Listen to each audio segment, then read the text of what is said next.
સમાચાર વિસ્તારથી જોઈશું। એક મહત્વપૂર્ણ સમાચાર જે સામે આવી રહ્યા છે। પાણીની પરિસ્થિતિ રાજ્યમાં જે જોવા મળી રહી છે તેને લઈને રાજ્યના જળાશયોમાં માત્ર 43% જેટલું પાણી બચ્યું છે। ઉત્તર ગુજરાતના ડેમમાં 31.61% પાણીનો જથ્થો છે, જ્યારે મધ્ય ગુજરાતના ડેમમાં 47.24% પાણીનો જથ્થો બચ્યો છે। આ તરફ દક્ષિણ ગુજરાતના જે ડેમ છે તેમાં માત્ર 48.52% જેટલો પાણીનો સંગ્રહ છે। માત્ર સરદાર સરોવર ડેમમાં 59.02% પાણી વધ્યું હોવાની જાણકારી સામે આવી રહી છે। તો જે રીતે આ આંકડા સામે આવી રહ્યા છે, રાજ્યમાં જળાશયોની જે પરિસ્થિતિ છે તેને લઈને આ મહત્વપૂર્ણ સમાચાર। રાજ્યના જળાશયોમાં માત્ર 43% પાણીનું સંગ્રહ હાલ છે તેવી જાણકારી પ્રાપ્ત થઈ રહી છે।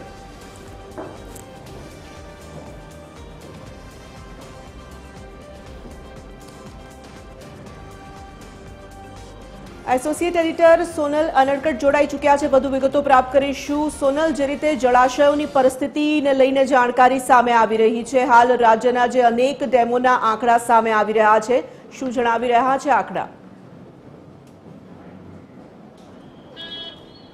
જી જે રીતે અત્યારે જળસંપત્તિ વિભાગ તરફથી સત્તાવાર રીતે જે આંકડાઓ સામે આવી રહ્યા છે તે મુજબ રાજ્યના તમામ જળાશયોમાં જો પાણી સંગ્રહની વાત કરીએ તો ઓલ ઓવર જે જથ્થો છે તે માત્ર 43.14% છે તે સામે આવી રહ્યું છે। જે જળાશયો છે તેનું જે બાયફર્ગેશન કરવામાં આવ્યું છે તે ઝોન વાઇઝ જો કરીએ તો ઉત્તર ગુજરાતના 15 જેટલા જે ડેમ છે જે સૌથી મહત્વના ગણી શકાય તે 15 ડેમમાં 31.61% જથ્થો છે।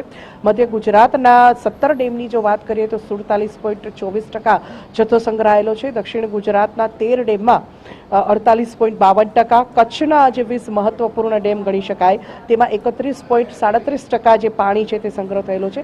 સૌથી મહત્વનો જે પ્રશ્ન થતો હોય છે તે કચ્છ અને સૌરાષ્ટ્રમાં થતો હોય છે પાણીની સમસ્યાનો। સૌરાષ્ટ્રની જો વાત કરીએ તો સૌરાષ્ટ્રના 141 જે નાના મોટા ડેમો છે તેમાં 31.59% જ પાણીનો સંગ્રહ થયેલો છે। સાથે સાથે જ સૌથી મહત્વની જે ગુજરાતની જીવાદોરી ગણાય છે તે સરદાર સરોવર ડેમ છે।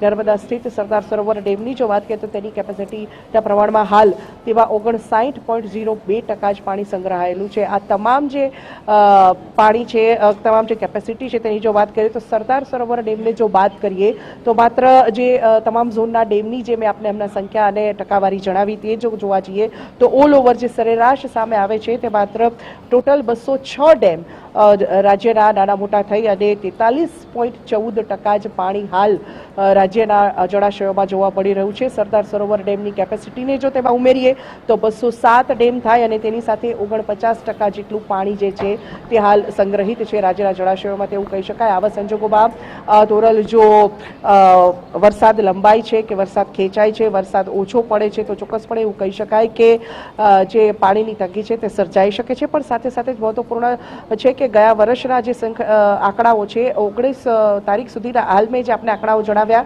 તે 19 મે સુધીના છે।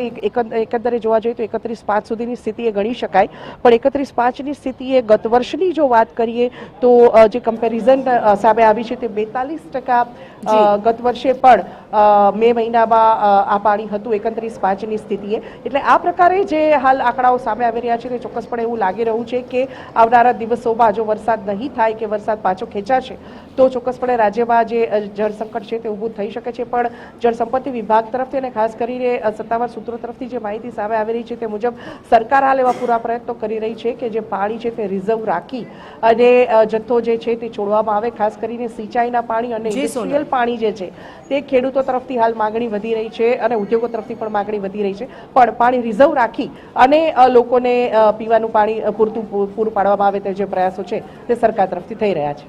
ધન્યવાદ તમામ વિગતો માટે સોનલ।